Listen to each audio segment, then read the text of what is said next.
ഓ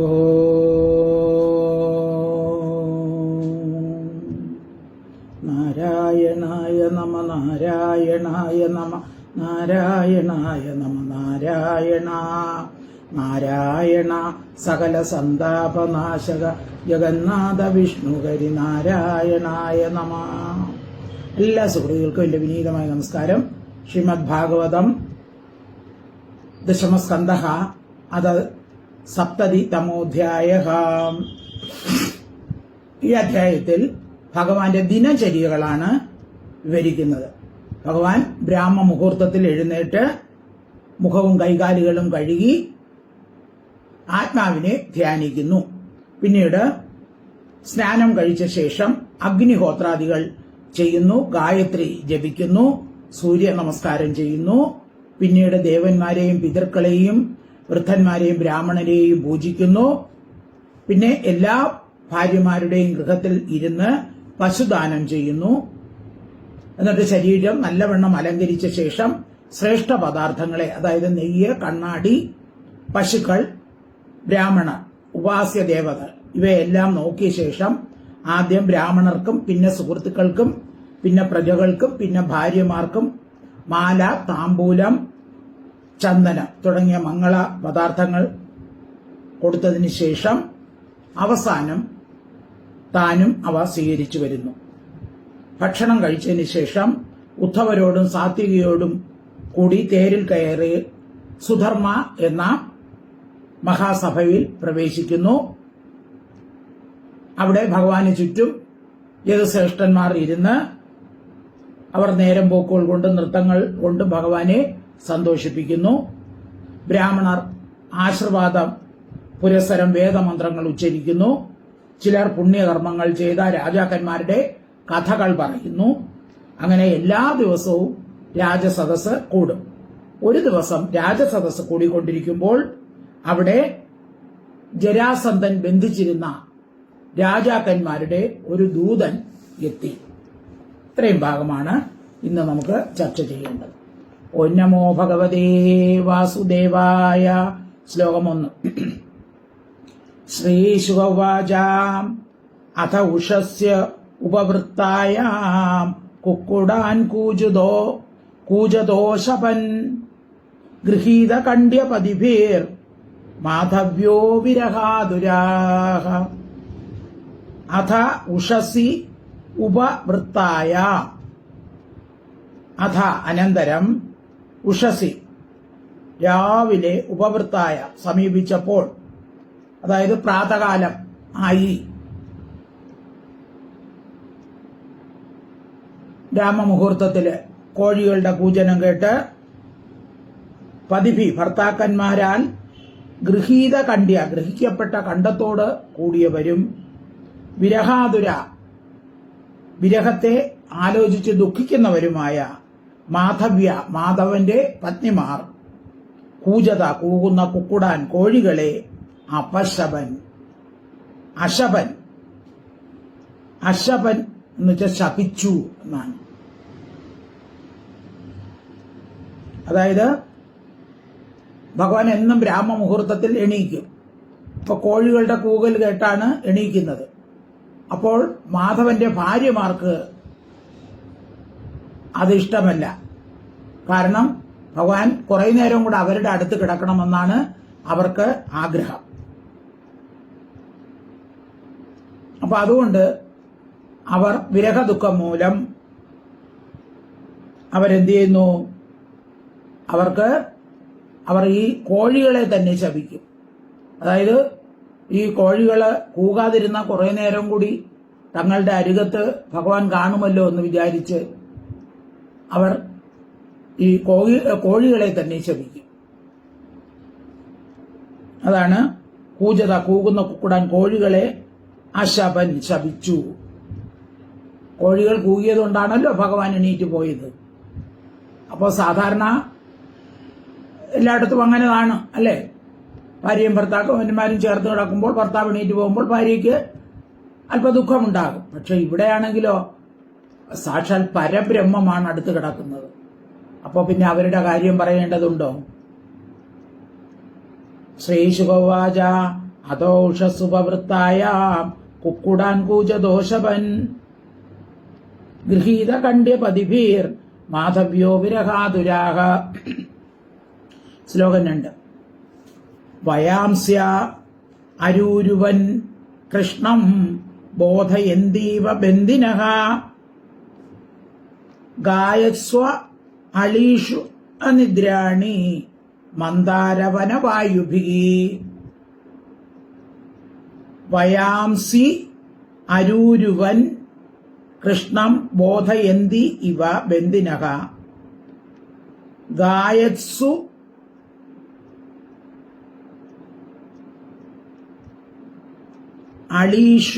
അളിഷു അനിദ്രാണി മന്ദാരവന വായുഭിഹി. മന്ദാരവന വായുഭിഹി, മന്ദാരവനത്തിലെ കാറ്റുകളാൽ. അപ്പോ പ്രാതകാലമാകുമ്പോൾ മന്ദാര പുഷ്പങ്ങളൊക്കെ വിടർന്ന് പരിമളം വീശും. അപ്പോൾ അങ്ങനെയുള്ള ആ കാറ്റുകളാൽ അളീഷു വണ്ടുകൾ ഗായസു പാടുന്നവരായി, അതായത് പുഷ്പം വിരിയുമ്പോൾ തേൻ കുടിക്കാനായി വണ്ടുകൾ അതിൽ വരും. അപ്പോൾ അവ പാടിക്കൊണ്ട് ശബ്ദങ്ങൾ പുറപ്പെടുവിച്ചുകൊണ്ട്. പിന്നെ വയാംസി എന്ന് വെച്ചാൽ പക്ഷികൾ ഉണരും. ബന്ദിനൈവ ബന്ദികൾ എന്ന പോലെ, അതായത് രാജാവിനെ പള്ളിക്കുറിപ്പ് ഉണർത്താൻ വേണ്ടി സ്തുതിപാഠകന്മാർ പാടുന്നത് പോലെ ഭഗവാനെ ഉണർത്താൻ വേണ്ടി ആര് പാടുന്നു? ഈ പക്ഷികളും വണ്ടുകളും ഒക്കെ പാടുന്നു. അങ്ങനെ പക്ഷികളുടെയും വണ്ടുകളുടെയും മനോഹര നാദങ്ങൾ അവിടെ കേൾക്കാനായി. പയാംസി അരൂരുവൻ കൃഷ്ണം ബോധയന്തീവ ബന്ധിനഃ. ബോധയന്തി എന്ന് വെച്ചാൽ ഉണർത്തുന്നു ഭഗവാനെ. അരൂരുവൻ അതിശയേന ശബ്ദിച്ചു, ഭഗവാനെ ഉണർത്തുവാനായിട്ട് ഇവ ശബ്ദിച്ചു. വയാംസി അരൂരുവൻ കൃഷ്ണം ബോധയന്തീവ ബന്ധിനഃ ഗായസ്സു അളിഷു അനിദ്രാണി മന്ദാരവന വായുഭിഹി. ശ്ലോകം 3. മുഹൂർത്തം തം തു വൈദർഭി ജ്ഞാമൃഷതതിശോഭനം പരിരംഭണ വിശ്ലേഷാത് പ്രിയബാഹ്വന്തരം ഗതാം. മുഹൂർത്തം തം തു വൈദർഭി ന അമൃഷത് അതിശോഭനം പരിരംഭണ വിശ്ലേഷാത് പ്രിയബാഹു അന്തരം ഗത. പരിരംഭണ വിശ്ലേഷാത് ആലിംഗനത്തിന്റെ വിശ്ലേഷം ഹേതുവായിട്ട് പ്രിയ ബാഹു അന്തര പ്രിയന്റെ ബാഹുമധ്യത്തെ ഗത പ്രാപിച്ചിരിക്കുന്ന വൈദർഭീതു രുക്മിണിയാകട്ടെ അതിശോഭനം ഏറ്റവും മംഗളകരമായ തം മുഹൂർത്ത ആ മുഹൂർത്തത്തെ ഞാൻ അമൃഷ്യത് സഹിച്ചില്ല. അപ്പൊ ബ്രാഹ്മ മുഹൂർത്തത്തിലാണ് എണീക്കേണ്ടത്. പക്ഷേ ഭഗവാൻ എണീറ്റ് പോകുമ്പോൾ അവരുടെ ആ ശയ്യയിലുള്ള സുഖം കുറയുമെന്ന് വിചാരിച്ച് അത് രുക്മിണിക്ക് ഇഷ്ടമായില്ല. രുക്മിണിയുടെ കാര്യം മാത്രം പറഞ്ഞെങ്കിൽ എല്ലാ ഭാര്യമാർക്കും. അപ്പൊ എല്ലാവരും ഒരേ സമയം ഭഗവാൻ അടുത്തുണ്ടെന്നുള്ള ഭാവമാണ് അവർക്കുണ്ടാകുന്നത്. അപ്പൊ അങ്ങനെ പക്ഷികൾ കൂകുമ്പോൾ ചിലയ്ക്കുമ്പോൾ ഭഗവാൻ അവിടുന്ന് എണീക്കും. അപ്പോൾ ഭഗവാൻ ആലിംഗനം ചെയ്ത ആ കൈകൾ വിട്ട് പെട്ടെന്ന് എണീക്കുമ്പോൾ അവർക്കത് വലിയ സങ്കടമായി തോന്നി. മുഹൂർത്തം തം തു വൈദർഭി നാമൃഷത് അതിശോഭനം പരിരംഭണ വിശ്ലേഷാത് പ്രിയബാഹുന്തരം ഗതാ. ശ്ലോകം 4. രാമേ മുഹൂർത്ത ഉത്ഥായ ഭാര്യ ഉപസ്പൃശ്യ മാധവഃ ദധ്യൗ പ്രസന്നകരണ ആത്മാനം തപസപരം. രാമേ മുഹൂർത്ത ഉത്ഥായ വാരി ഉപസ്പൃശ്യ മാധവഃ ദധ്യൗ പ്രസന്നകരണ ആത്മാനം തമസഃ പരം. ബ്രാഹ്മേ മുഹൂർത്തമുത്തായ ബ്രാഹ്മ മുഹൂർത്തത്തിൽ, അതായത് പുലരാൻ 4 നാഴിക ഉള്ളപ്പോഴാണ് ബ്രാഹ്മ മുഹൂർത്തം എന്ന് പറയുന്നത്. അതായത് സൂര്യോദയത്തിന് ഒരു 3 മണിക്കൂർ മുമ്പേ, അതായത് വെളുപ്പാങ്ക രാവിലെ 3-നും 4-നും ഇടയ്ക്ക്. അതാണ് ബ്രാഹ്മമുഹൂർത്തം. ബ്രാഹ്മമുഹൂർത്തത്തിൽ എണീറ്റ് വാരി ജലത്തെ ഉപസ്പൃശ്യ, ജലം കൊണ്ട് മുഖം കഴുകിയിട്ട് പ്രസന്നമായ അന്ധകരണത്തോടു കൂടിയവനായി തമസഹ ജ്ഞാനത്തിന്റെ പരം അപ്പുറത്തിരിക്കുന്ന ആത്മാവിനെ ദധ്യവും ധ്യാനിച്ചു. അപ്പൊ ഭഗവാൻ തന്നെ പരമാത്മാവാണ്. പിന്നെ ആത്മാവിനെ ധ്യാനിച്ചു എന്ന് പറഞ്ഞാൽ എന്താണ്? ലോകശിക്ഷണാർത്ഥമാണ്, മറ്റുള്ളവരെ പഠിപ്പിക്കാൻ വേണ്ടിയാണ്. ഇങ്ങനെയാണ് നമ്മൾ രാവിലെ ചെയ്യേണ്ടത്. അല്ലാതെ ഭഗവാൻ തന്നെ ആത്മാവാണല്ലോ, ഭഗവാൻ ആത്മാവിനെ ധ്യാനിക്കേണ്ട കാര്യമില്ല. പക്ഷേ ലോകരെ പഠിപ്പിക്കുന്നതിന് വേണ്ടിയാണ് ബ്രാഹ്മമുഹൂർത്തത്തിൽ എണീറ്റ് ആത്മാവിനെ ധ്യാനിക്കണം. ബ്രാഹ്മേ മുഹൂർത്ത ഉത്ഥായ വാരി ഉപസ്പൃശ്യ മാധവ ദധ്യോ പ്രസന്നകരണ ആത്മാന തമസപരം. ശ്ലോകം 5. ഏകം സ്വയം ജ്യോതിരനന്യമവ്യയം സ്വസംസ്ഥയാ നിത്യനിരസ്ത കൽമഷം ബ്രഹ്മാക്യം അസ്യോദ്ഭവ നാശഹേതുഭി സ്വശക്തിഭിർലക്ഷിത ഭാവനിർവൃതിം. ഏകം സ്വയം ജ്യോതിഹി അനന്യം അവ്യയം സ്വസംസ്ഥയാ നിത്യനിരസ്ത കൽമഷം ബ്രഹ്മാഖ്യം അസ്യ ഉദ്ഭവ നാശഹേതുഭിഹി സ്വശക്തിഭിഹി ലക്ഷിത ഭാവനിർവൃതി. ഏകനായ സ്വയം ജ്യോതി, സ്വയമേ വിളങ്ങുന്നതായ, അനന്യം അന്യത്തോട് കൂടാത്തതും. അപ്പൊ ഭഗവാൻ ഏകനാണ്, സ്വയം വിളങ്ങുന്നവനാണ്, അന്യ ആധാരമില്ലാത്തവനാണ്, അവ്യയം നാശരഹിതനാണ്, സ്വസംസ്ഥയ പ്രകൃത്യാ തന്നെ നിത്യനിരസ്ത കൽമഷം നിത്യേന നിരസിക്കപ്പെട്ട അവിദ്യാസംബന്ധത്തോടു കൂടിയതും. ഭഗവാന് മായാബന്ധം ഒന്നും തന്നെ ഇല്ല. അസ്യ കാണപ്പെടുന്ന ഈ ലോകത്തിന്റെ ഉദ്ഭവ നാശഹേതുഭി സൃഷ്ടിസ്ഥിതി സംഹാരത്തിന് കാരണമായിരിക്കുന്ന സ്വശക്തിഭിഹി സ്വന്തം ശക്തികളാൽ ലക്ഷിത ഭാവനിർവൃതി ലക്ഷിക്കപ്പെട്ട ഭാവത്തോട് നിർവൃതിയോടുകൂടിയതും ബ്രഹ്മാഖ്യം ബ്രഹ്മം എന്ന പേരോട് കൂടിയതുമായ ആത്മാനം ദധ്യോ ആത്മാവിനെ ധ്യാനിച്ചു. അപ്പം സ്വയം ആത്മാവായിരിക്കുന്ന ഭഗവാൻ എന്ത് ചെയ്യുന്നു? സ്വന്തം ആത്മാവിനെ തന്നെ ധ്യാനിക്കുന്നു. ഇത് മറ്റുള്ളവർക്ക് പറഞ്ഞു കൊടുക്കാനാണ്. രാവിലെ എണീറ്റ് ഇതാണ് ചെയ്യേണ്ടത്. ഇപ്പൊ ഭഗവാനാണെങ്കിലോ മായാബന്ധം ഒന്നുമില്ല, അവിദ്യാബന്ധം ഒന്നുമില്ല. ഭഗവാൻ നാശരഹിതനാണ്, സ്വയം വിളങ്ങുന്നവനാണ്. എന്നിട്ടും ഭഗവാൻ രാവിലെ ബ്രാഹ്മമുഹൂർത്തത്തിൽ എണീറ്റ് ആത്മാവിനെ ധ്യാനിച്ചു. ഇത് ലോകശിക്ഷണാർത്ഥമാണ്. ഏകം സ്വയം ജ്യോതിർ അനന്യം അവ്യയം സ്വസംസ്ഥയാ നിത്യനിരസ്ത കൽമഷം ബ്രഹ്മാഖ്യം അസ്യോദ്ഭവ നാശഹേതുഭി സ്വശക്തിഭിർലക്ഷിത ഭാവനിർവൃതിം. ശ്ലോകമാണ്. അതാപ്ലുതോംഭസ്യമലേ യഥാവിധി ക്രിയാകലാപം പരിതായ വാസസി ചകാര സന്ധ്യോപഗമാദി സത്തമോ ഉദാനലോ ബ്രഹ്മ ജജാപ വാഗ്യതഃ. അഥ ആപ്ലുതഃ അംബസ്യ അമലേ യഥാവിധി. അത അനന്തരം സത്തമൻ അമലേ നിർമ്മലമായ അംബസി ജലത്തിൽ ആപ്ലുത സ്നാനം ചെയ്യുന്നു. അത് കഴിഞ്ഞ് ബ്രാഹ്മമുഹൂർത്തത്തിൽ എണീറ്റ് ഭഗവാൻ ധ്യാനിച്ചതിന് ശേഷം പിന്നെ സ്നാനമാണ്. നിർമ്മലമായ ജലത്തിൽ കുളിച്ച് വാസസി 2 വസ്ത്രങ്ങളെ പരിധായ ധരിച്ചിട്ട് ഒരു വസ്ത്രം ഉടുത്ത് ഒരു വസ്ത്രം ഉത്തരീയമായി ഇട്ടിട്ട് യഥാവിധി ശാസ്ത്രപ്രകാരം സന്ധ്യോപഗമാദി സന്ധ്യാവന്ദനം മുതലായ ക്രിയാകലാപം കർമ്മങ്ങളെ ചകാര ചെയ്തു. വാഗ്യത വാക്കിനെ അടക്കിക്കൊണ്ട് ഹുദാനല ഹോമിക്കപ്പെട്ട അഗ്നിയോടുകൂടിയവനായിട്ട്, അതായത് അഗ്നിഹോത്രം ചെയ്യുന്നു. ബ്രാഹ്മണർ ചെയ്യേണ്ട ഒരു യാഗക്രിയയാണ് അഗ്നിഹോത്രം. എല്ലാ ദിവസവും ചെയ്യണമെന്നാണ്.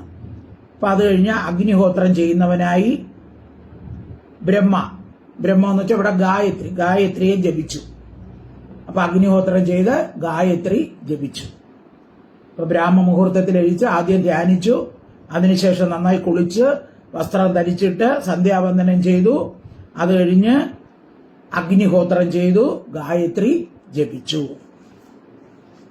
അഥാപ്ലുതോംബസ്യ മലേ യഥാവിധി ക്രിയാകലാപം പരിധായ വാസസേ ചകാര സന്ധ്യോപഗമാദി സത്തമോ ഉദാനലോ ബ്രഹ്മ ജജാപ വാക്യതഃ. ശ്ലോകം 7. ഉപസ്ഥായാർക്കം ഉദ്യന്തം തർപ്പയിത്വാത്മന കലാഹ ദേവാൻ ഋഷീൻ പിതॄൻ വൃദ്ധാൻ വിപ്രാൻ അഭ്യർച്ച്യ ചാത്മവാൻ. ഉപസ്ഥയ അർക്കം ഉദ്യന്തം തർപ്പയിത്വാ ആത്മനഃ കലാ ദേവാൻ ഋഷീൻ പിതॄൻ വൃത്താൻ വിപ്രാൻ അഭ്യർച്ച്യ ച ആത്മവാൻ. ഉപസ്ഥായ അർക്കം ഉദ്യന്തം. ഉദ്യന്തം ഉദിച്ചു വരുന്ന അർക്കം സൂര്യനെ ഉപസ്ഥായ നമസ്കരിച്ചു. ഉദിച്ചു വരുന്ന സൂര്യനെ നമസ്കരിച്ച് തർപ്പയിത്വ തർപ്പണം ചെയ്തിട്ട് സൂര്യനെ നോക്കി തർപ്പണം ചെയ്തിട്ട് ആത്മനഃ ആത്മാവിന്റെ കല അംശമായിരിക്കുന്ന ദേവാൻ ദേവന്മാരെയും ഋഷീൻ ഋഷികളെയും പിതൃൻ പിതൃക്കളെയും വൃദ്ധാൻ വയസ്സന്മാരായ വിപ്രാൻ ബ്രാഹ്മണരെയും ആത്മവാൻ ആത്മസ്വരൂപനായ ഭഗവാൻ അഭ്യർച്ച്യ പൂജിച്ചു. അപ്പൊ ഭഗവാൻ രാവിലെ കുളിയൊക്കെ കഴിഞ്ഞ് അഗ്നിഹോത്രം ചെയ്ത് അത് കഴിഞ്ഞ് ഗായത്രി ജപിച്ചിട്ട് എന്ത് ചെയ്യുന്നു?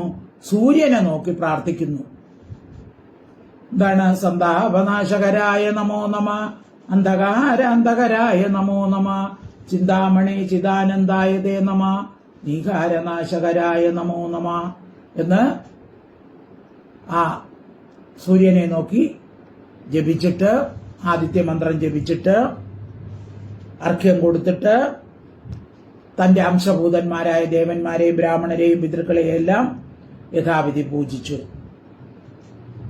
ഉപസ്ഥായാർക്കമുദ്യന്തം തർപ്പയിത്വാത്മന കല ദേവാൻ ഋഷീൻ പിതॄൻ വൃത്താൻ വിപ്രാൻ അഭ്യർച്ച്യ ചാത്മവാൻ.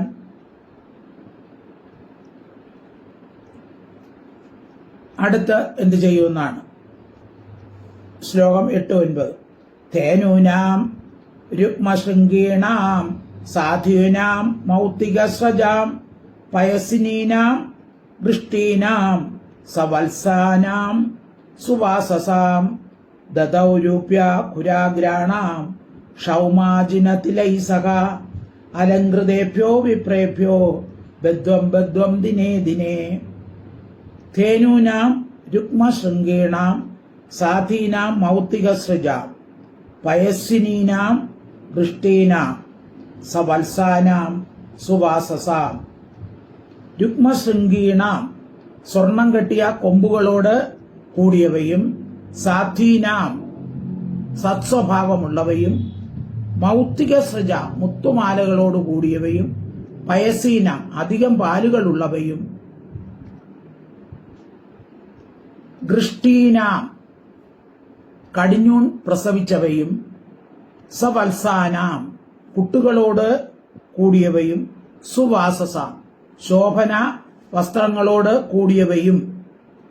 അപ്പോ പശുക്കളെ ബ്രാഹ്മണർക്ക് ദാനം ചെയ്തു. ആ പശു എങ്ങനെയുള്ളതെന്നാണ് പറയുന്നത്. ഇനി അടുത്ത 9-ാമത്തെ ശ്ലോകത്തിൽ ദദൗ രൂപ്യ ഖുരാഗ്രാണാം. രൂപ്യ ഖുരാഗ്രാണം വെള്ളി കൊണ്ട് കുളമ്പുകളുടെ അഗ്രം കെട്ടിയവയും ധേനൂന പശുക്കളുടെ ബദ്ധ്വം ബദ്ധ്വം ബദ്ധ്വം ബദ്ധ്വം എന്ന് പറഞ്ഞൊരു സംഖ്യയാണ്. അത് 13,084 എന്ന സംഖ്യയാണ് ബദ്ധ്വം എന്ന് പറയുന്നത്. അതിനെ ദിവസം തോറും ക്ഷൗമാജിന തിലൈഹി സഹ വെളുത്ത വസ്ത്രം കൃഷ്ണമൃഗ തോൽ എള്ള് ഇവയോടുകൂടി അലങ്കൃതഭ്യ അലങ്കരിക്കപ്പെട്ട വിപ്രേഭ്യ വിപ്രന്മാർക്കായി കണ്ട് ദദൗ ദാനം ചെയ്തു. അപ്പൊ കൃഷ്ണൻ എല്ലാ ദിവസവും പശുക്കളെ ദാനം ചെയ്യും. അത് വെള്ള വസ്ത്രങ്ങളോടും കൃഷ്ണമൃഗത്തിന്റെ തോലോടും എള്ളോടും കൂടിയാണ് ദാനം ചെയ്യുന്നത്. അപ്പൊ എല്ലാ ഗൃഹങ്ങളിലിരുന്നും എല്ലാ പത്നിമാരുടെ ഗൃഹങ്ങളിലിരുന്നും ഇതുപോലെ ധാരാളം പശുക്കളെ ബദ്ധു എന്ന് പറഞ്ഞാൽ 13,084 പശുക്കളെ ദാനം ചെയ്യുമെന്നാണ്. അത് ബ്രാഹ്മണർക്ക് അലങ്കാരങ്ങൾ കൊടുത്ത് അവരെ അലങ്കരിപ്പിച്ച് നിർത്തിയ ശേഷം കൊമ്പുകളിലും കുളമ്പുകളിലും സ്വർണവും വെള്ളിയൊക്കെ കെട്ടിച്ച് മുത്തുമാലകൾ കഴുത്തിൽ ധരിപ്പിച്ച് ധാരാളം പാൽ കറക്കുന്ന സൽസ്വഭാവമുള്ള കടിഞ്ഞൂൻ പ്രസവിച്ച കുട്ടികളോട് കൂടിയവയായ പശുക്കളെ ബ്രാഹ്മണർക്ക് ദാനം ചെയ്യുന്നു. ശ്ലോകം 8-9 ഒന്നുകൂടെ വായിക്കാം. തേനൂനാം രുക്മശൃംഗീണാം സാധ്വീനാം മൗക്തികസ്രജാം പയസിനീനാം ദൃഷ്ടീനാം സവത്സാനാം സുവാസസാം ദദൗരൂപ്യ കുരാഗ്രാണാം ക്ഷൗമാജിനതിലൈസഹ അലങ്കൃതേഭ്യ വിപ്രേഭ്യോ ബദ്ധ്വം ബദ്ധ്വം ദിനേ ദിനേ. ശ്ലോകം 10. ഗോ വിപ്ര ദേവതാവൃദ്ധ ഗുരുൻ ഭൂതാനി സർവശ നമസ്കൃത്യ ആത്മസംഭൂതിർ മംഗളാനി സമസ്പൃശത്. ഗോ വിപ്ര ദേവത വൃദ്ധ ഗുരു. ഗോ പശുക്കൾ, വിപ്ര ബ്രാഹ്മണർ, ദേവത ദേവതകൾ, വൃദ്ധ വൃദ്ധന്മാർ, ഗുരു ഗുരുക്കൾ ഇവരെയും ഭൂതാനി ഭൂതങ്ങളെയും സർവശ എല്ലാം നമസ്കൃത്യ നമസ്കരിക്കുന്നു. അപ്പൊ എല്ലാവരെയും ഭഗവാൻ നമസ്കരിക്കുന്നു. അപ്പൊ നമ്മൾ രാവിലെ എണീറ്റ് ഇതാണ് ചെയ്യേണ്ടത്. ഭൂമി വന്ദനം ചെയ്തിട്ട് എല്ലാവരെയും നമ്മൾ നമസ്കരിക്കണം. ആത്മസംഭൂതി തന്റെ വിഭൂതികളായിരിക്കുന്ന മംഗളാനി മംഗള വസ്തുക്കളെ സമസ്പൃശത് മംഗള വസ്തുക്കളെ സ്പർശിച്ചു.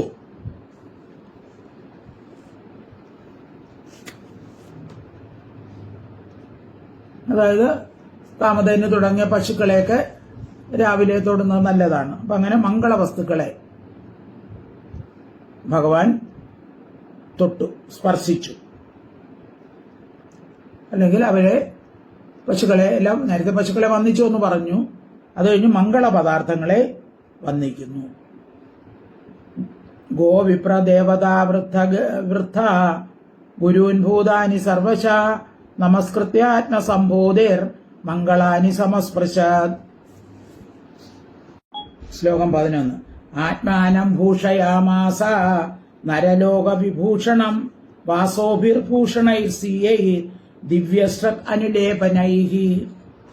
ആത്മാനം ഭൂഷയാമാസ നരലോക വിഭൂഷണം. നരലോക വിഭൂഷണം ലോകത്തിന് അലങ്കാരമായിരിക്കുന്ന ആത്മാനം സ്വശരീരത്തെ വാസോഭി വസ്ത്രം കൊണ്ടും സിയൈഹി ആ ആത്മീയങ്ങളായ ഭൂഷണ അലങ്കാരങ്ങൾ കൊണ്ടും ദിവ്യശ്രത് അനുലേപനൈ ദിവ്യമാല കുറിക്കൂട്ട് ഇവ കൊണ്ടും ഭൂഷയാമാസ അലങ്കരിച്ചു.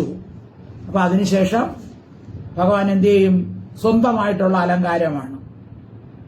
ദിവ്യമംഗള ശരീരത്തെ പീതാംബരം മഞ്ഞപ്പട്ടൊക്കെ ഉടുത്ത് കൗസ്തുഭമണി അണിഞ്ഞ് ആഭരണങ്ങൾ ധരിച്ച് വനമാല ധരിച്ച് കുറുക്കൂട്ടുകൾ കൊണ്ട് അലങ്കരിച്ചു. അങ്ങനെ തന്നെത്താൻ വസ്ത്ര ആഭരണാദികൾ ധരിച്ചു. ആത്മാനം ഭൂഷയാമാസ നരലോക വിഭൂഷണം വാസോഭിർഭൂഷണൈ സ്വീയൈ ദിവ്യശ്രഗനുലേപനൈഹി. ശ്ലോകം 12. അവേക്ഷ്യാജ്യം തഥാദർശം ഗോവൃഷദ്വിജ ദേവതാ കാമാംശ്ച സർവവർണാനാം പൗരാന്തപുരചാരിണാം പ്രതാപ്യ പ്രകൃതി കാമൈ പ്രതോഷ്യ പ്രത്യനന്ദത. അവേക്ഷ്യ ആജ്യം തഥാ ആദർശം. ആജ്യം അപേക്ഷ ആജ്യം തഥാ ആദർശം ഗോ വൃഷ ദ്വിജ ദേവത. അപ്പൊ മംഗള വസ്തുക്കളെ നോക്കണം, ശ്രേഷ്ഠ പദാർത്ഥങ്ങളെ നോക്കണം എന്നുള്ളതിനെ വെച്ച് ആദ്യം നോക്കുന്നതിന്റെ ആജ്യം എന്ന് വെച്ചാൽ നെയ്യിനെയും ആദർശം കണ്ണാടിയെയും ഗോവൃഷദ്വിജ ദേവത പശു കാള ബ്രാഹ്മണർ ഉപാസ്യ ദേവത ഇവയെയും ആപേക്ഷ ആലോകനം ചെയ്തിട്ട് ഇങ്ങനെയുള്ള മംഗള പദാർത്ഥങ്ങൾ നെയ്യ് കണ്ണാടി പശു കാള ബ്രാഹ്മണർ പിന്നെ തന്റെ ഉപാസ്യ ദേവതാമൂർത്തി ഇവയൊക്കെ ഒന്ന് നോക്കും, ആലോകനം ചെയ്തിട്ട് സർവവർണാനാം സകല ജാതിക്കാരുടെയും പൗരാന്ത പുരചോരിണാം പുരവാസികൾ അന്തപുരത്തിൽ വസിക്കുന്നവർ ഇവരുടെയും കാമാൻ ആഗ്രഹങ്ങളെ പ്രതാപ്യ കൊടുപ്പിച്ചിട്ട് അപ്പൊ അത് കഴിഞ്ഞിട്ട് ഭഗവാൻ എന്ത് ചെയ്യും? എല്ലാ ആളുകൾക്കും അവരുടെ ആഗ്രഹങ്ങൾ എന്തോന്ന് അന്വേഷിച്ചറിഞ്ഞ് അതൊക്കെ കൊടുക്കും. അല്ലാതെ രാജ്യത്തുള്ള സകല ആളുകൾക്കും അതുപോലെ അന്തഃപുരത്തിലുള്ളവർക്ക് എല്ലാ പേർക്കും അവരുടെ ആഗ്രഹങ്ങൾ അനുസരിച്ചുള്ള സാധനങ്ങൾ കൊടുക്കും. ആഗ്രഹങ്ങളെയൊക്കെ സാധിപ്പിച്ചു കൊടുത്തിട്ട് പ്രകൃതി പ്രജകളെ കാമയ ആഗ്രഹങ്ങൾ കൊണ്ട് പ്രദോഷ്യ സന്തോഷിപ്പിച്ചിട്ട് പ്രത്യനന്ദത ഏറ്റവും സന്തോഷിച്ചു. ഇപ്പൊ പ്രജകൾക്ക് എന്തൊക്കെ ആവശ്യമുണ്ടോ അതെല്ലാം കൊടുത്തിട്ട് സ്വയം സന്തോഷിക്കും. എല്ലാവരും സന്തോഷിക്കുമ്പോൾ താനും സന്തോഷിക്കും. ലോകാ സമസ്ത സുഖിനോ ഭവന്തു, എല്ലാ പേരും സുഖമായിരിക്കട്ടെ എന്നുള്ള ആഗ്രഹമാണ്. അപ്പൊ എല്ലാവരും സുഖമായിരിക്കുമ്പോൾ നമ്മൾ സുഖമായിരിക്കും. നമ്മള് ലോകാ സമസ്ത സുഖിനോ ഭവന്തു എന്ന് പറഞ്ഞാൽ എല്ലാ പേരും സുഖമായിരിക്കട്ടെ എന്ന് പറഞ്ഞാൽ നമ്മളും അതിൽ പെടുന്നതാണ്. അപ്പൊ അങ്ങനെ ഭഗവാനും എല്ലാവർക്കും എല്ലാ സന്തോഷം കൊടുക്കുമ്പോൾ ഭഗവാനും സന്തോഷമാകുന്നു. അപേക്ഷ്യാജ്യം തഥാദർശം ഗോവൃഷദ്വിജ ദേവതാ കാമാംശ സർവവർണ്ണാനാം പൗരാന്തപുരചാരിണാം പ്രതാപ്യ പ്രകൃതി കാമൈ പ്രദോഷ പ്രത്യനന്ദതാം. ശ്ലോകം 13.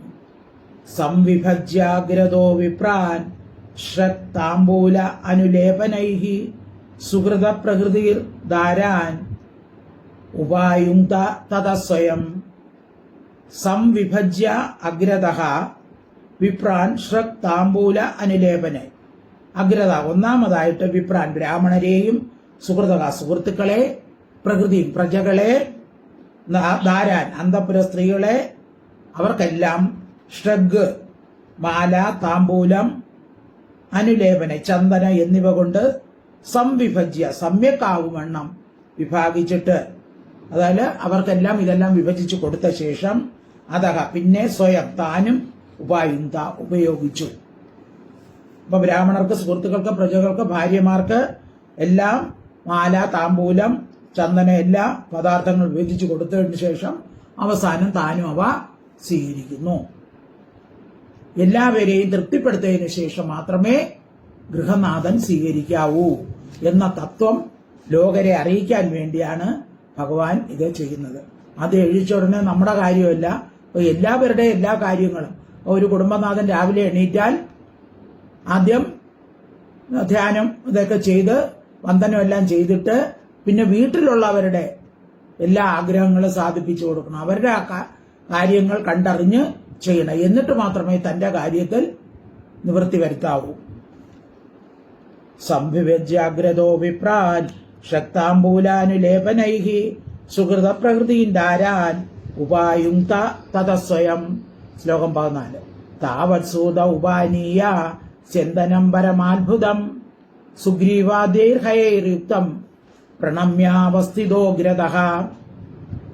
താവത് സൂത ഉപാനീയ ചന്ദനം പരമാത്ഭുതം സുഗ്രീവാദ്യൈഃ ഹയൈഃ യുക്തം പ്രണമ്യ അവസ്ഥിതഃ അഗ്രതഃ. താവത് അപ്പോൾ സൂതൻ സുഗ്രീവാദികളായ ഹയൈ കുതിരകളാൽ, അപ്പൊ ഭഗവാന്റെ അടുത്ത രഥം കൊണ്ടുവരികയാണ്. എല്ലാരെയും സന്തോഷിപ്പിച്ചിട്ട് താനും ഭക്ഷണമൊക്കെ കഴിച്ചിട്ട് തന്റെ കുതിരയെ വരുത്തും.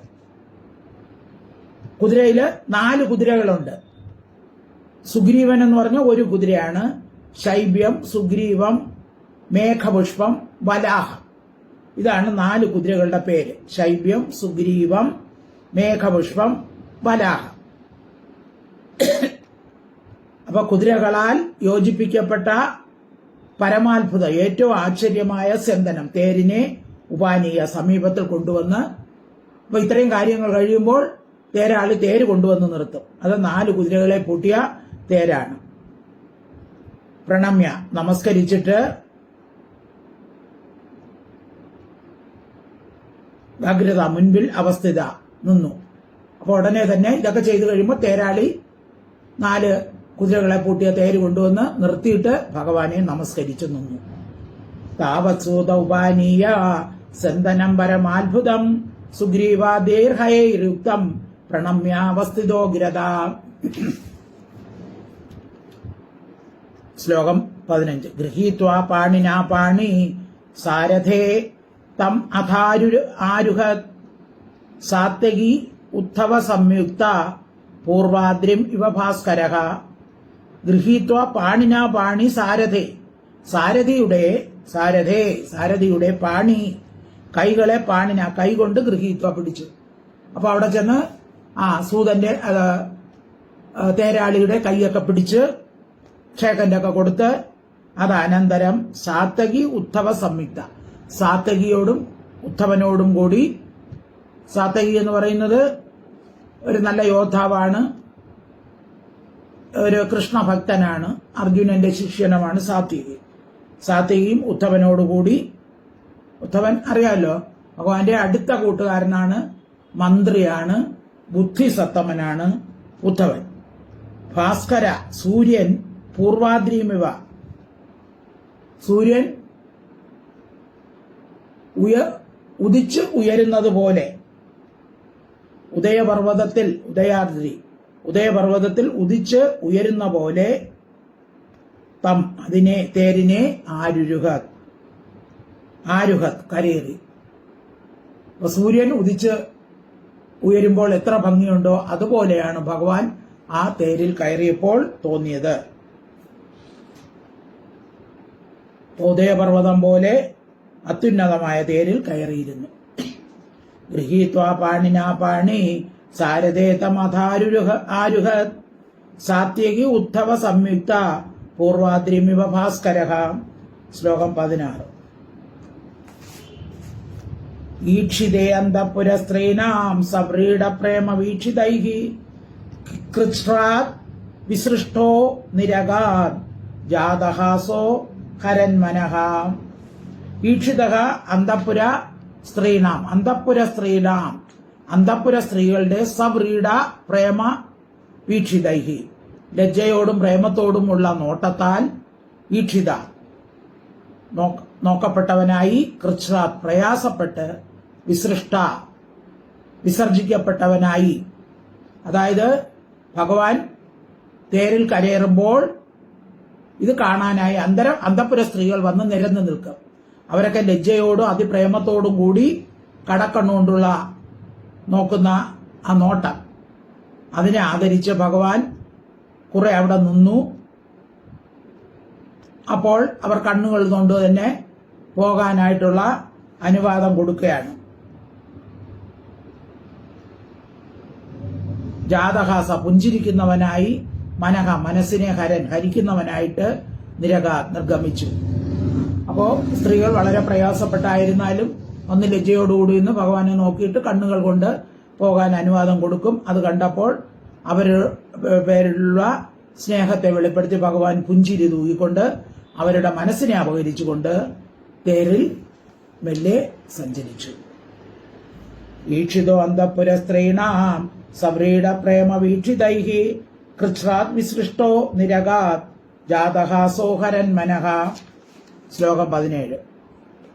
സുധർമാഖ്യാം സഭാം സർവൈർ വൃഷ്ണിഭി പരിവാരിതഃ പ്രാവിശത് യന്നിവിഷ്ടാനാം ന സന്ധ്യംഗ ഷഡൂർമയഃ. സുധർമാഖ്യാം സർവൈഃ വൃഷ്ണിഭിഃ പരിവാരിതഃ, സർവൈഃ എല്ലാ വൃഷ്ണികളാലും പരിവാരിത ചുറ്റപ്പെട്ടവനായിട്ട്, സുധർമാഖ്യം സുധർമ്മ എന്ന പേരായ സഭയെ പ്രവേശിച്ചു. അംഗഹേ രാജാവേ എന്നിവിഷ്ടാനാം, യാതൊന്നിൽ പ്രവേശിച്ചവർക്ക് ഷഡൂർമികൾ ന സന്ധി ഇല്ല. അപ്പൊ എന്നിട്ട് ഭഗവാൻ എവിടെയാണ് പോയത്? സുധർമ്മ എന്നുള്ള രാജ്യസഭയിലാണ് പോയത്. അവിടെ ചെല്ലുന്നവർക്ക് ഷഡൂർമികൾ എന്ന് പറഞ്ഞാൽ, ഊർമി എന്ന് വെച്ചാൽ തിരമാലകൾ എന്ന പോലെ ഒന്നിനോട് മറ്റൊന്ന് തുടർച്ചയായി ഉണ്ടാകുന്നത്.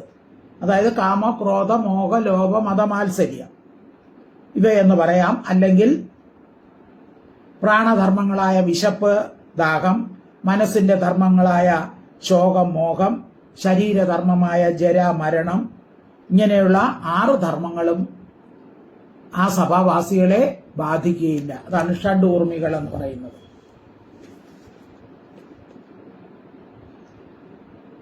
സുധർമാഖ്യാം സഭാം സർവൈർ വൃഷ്ണിഭി പരിവാരിതഃ പ്രാവിശത് യന്നിവിഷ്ടാനാം ന സന്ധ്യംഗ ഷഡൂർമയഃ. ശ്ലോകം 18. തത്രോപവിഷ്ട പരമാസനേ വിഭുർ ബഭൗ സ്വഭാസ കകുപോവഭാസയൻ മൃദോ നൃസിംഹൈരതിപിർയദുത്തമോ യഥോടു രാജോദിവി താരകാഗണൈഃ തത്ര ഉപവിഷ്ടഃ പരമാസനെ വിഭുഃ ബഭൗ സ്വഭാസ കകുപഭ അവഭാസയൻ. തത്ര അവിടെ പരമാസനെ ശ്രേഷ്ഠമായ സിംഹാസനത്തിൽ ഉപവിഷ്ട ഇരിക്കുന്നവനായി ഭഗവാൻ അവിടെ സുധർമ്മ എന്ന സഭയിൽ ചെന്ന് സിംഹാസനത്തിൽ ഇരിക്കും. അപ്പൊ സ്വഭാസ തന്റെ കാന്തി കൊണ്ട് കകുപ ദിക്കുകളെ അവഭാസയൻ വിശേഷണ ശോഭിക്കുന്നവനായി നൃസിംഹൈഹി നരശ്രേഷ്ഠന്മാരായ യദുഭിഹി യദുക്കളാൽ വൃത ചുറ്റപ്പെട്ട്. അപ്പൊ ഭഗവാൻ ഇരിക്കുമ്പോൾ അതിനു ചുറ്റും യദുക്കൾ കൂടിയിരിക്കും. യദുത്തമ യദുശ്രേഷ്ഠനായ വിഭുഗു ഭഗവാൻ ദിവി ആകാശത്തിൽ താരകാ ഗണൈ നക്ഷത്ര സമൂഹങ്ങളാൽ വൃത ചുറ്റപ്പെട്ട ഉടുരാജ ചന്ദ്രൻ എന്ന പോലെ ബഭോ പ്രകാശിച്ചു. അപ്പോ ചന്ദ്രന് ചുറ്റും നക്ഷത്രങ്ങൾ എങ്ങനെ പ്രകാശിച്ചു നിൽക്കുമോ അതുപോലെ ഭഗവാന് ചുറ്റും യദുക്കൾ ചുറ്റി ഇരുന്നു. ഭഗവാൻ നടുവിലും യദുക്കൾ ചുറ്റുമായിട്ടിരുന്നു. ചന്ദ്രന് ചുറ്റും നക്ഷത്രങ്ങൾ എന്ന പോലെ. ഇപ്പൊ കാണുന്നവരുടെ മനസ്സില് നക്ഷത്രങ്ങളാൽ ചുറ്റപ്പെട്ട ചന്ദ്രനാണോ എന്ന് തോന്നും. തത്രോപവിഷ്ട പരമാസനെ വിഭുർ ബഭൗ സ്വഭാസ കകുപോപഭാസയൻ വൃതോ നൃസിംഹൈരതുപുര്യതുത്തമോ യഥോടു രാജോദിപി താരകാഗണൈ. ശ്ലോകം 19. തത്രോപമന്ത്രിണോ രാജൻ നാനാഹാസ്യരസൈർവിഭും ഉപതസ്തുർനടാചാര്യ നർത്തക്യാസ്താണ്ഡവൈ പൃഥക്. തത്ര ഉപമന്ത്രിണഃ രാജൻ നാനാഹാസ്യരസൈഃ വിഭും ഉപതസ്തുർനടാചാര്യ നർത്തക്യ താണ്ഡവൈഃ പൃഥക്. രാജൻ, ഹേ രാജാവേ, തത്ര അവിടെ ഉപമന്ത്രിണഃ മന്ത്രിമാർ നാനാഹാസ്യരസൈ നാനാവിധങ്ങളായ ഹാസ്യങ്ങൾ കൊണ്ടും നടാചാര്യ നടന്മാരുടെ ആചാര്യന്മാരും നർത്തകികളും പൃഥക് വെവ്വേറെ താണ്ഡവങ്ങൾ കൊണ്ടും വിഭും ഭഗവാനെ ഉപതസ്തു സേവിച്ചു. ഇപ്പൊ ഭഗവാൻ ഇരുന്ന് ചുറ്റും യദുക്കളൊക്കെ ഇരുന്നു അവര് പല ഹാസ്യങ്ങൾ പറഞ്ഞ് ഭഗവാനെ രസിപ്പിക്കും. പിന്നെ അതുപോലെ ചിലര് താണ്ഡവ നൃത്തം ചെയ്യും. പിന്നെ ചിലര് നർത്തകികൾ വന്ന് അവരുടെ ശൃംഗാര രസപ്രദമായ നർത്തനങ്ങൾ കൊണ്ട് ഭഗവാനെ സന്തോഷിപ്പിക്കും. തത്രോപമന്ത്രിണോ രാജൻ നാനാഹാസ്യ രസൈർവിഭും ഉപതസ്തുർനടാചാര്യ നർത്തക്യ താണ്ഡവൈ പൃഥക്. ശ്ലോകം 20. മൃദംഗ വീണ മുരജ വേണുതാള ദരസ്വനൈ നനൃദുർജഗുസ്തുഷ്ടുഗുശ്ച സൂതമാഗത ബന്ധിനഃ. മൃദംഗ വീണ മുരജ വേണുതാള ദരസ്വനൈ. മൃദംഗം,